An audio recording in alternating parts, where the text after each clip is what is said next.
Ayan guys, Kalapate. Narito na kami sa Kapitolyo ba tawag ito ma? Ng Davao City. So ito yung flagpole nila.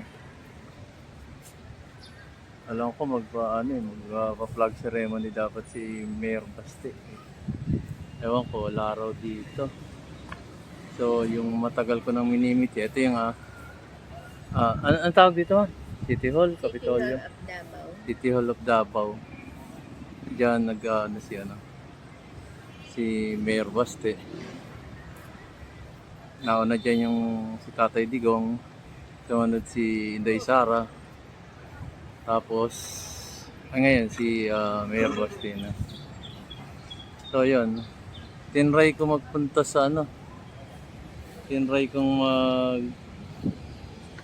pumunta sa bahay ni Tatay Diggs, former president, kaya lang wala. Sabi nga nila madali raw lapitan yun doon, kaya lang sad to say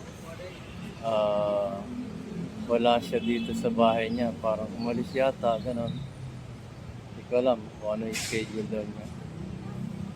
Tapos sabi ko try ko na lang yung anak, baka ma-tempo ako din dito sa City Hall, wala rin. Dami daw medyo hectic ang schedule doon. So tempo lang. Yung tempo ko ngayon sa tagal ng schedule ko mapunta nito ng Davao, siguro more than a year na, simula nung bumaba si President Duterte. Yan nangyari. Sad to say rin. At least nakarating naman ako ng Davao City. Pero sana mas maganda sana kung na-tsempohan ko yung mga Dutertes. Wala kahit picture man lang, hindi tayo pinalad. So siguro hindi nabukol. Okay lang, nakapasyal naman ako, nakapag-video dito sa Davao City.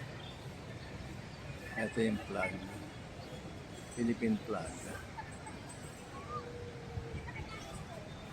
Ayan.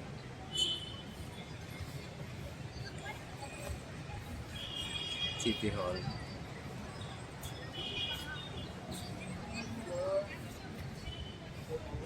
Okay guys, thank you for watching.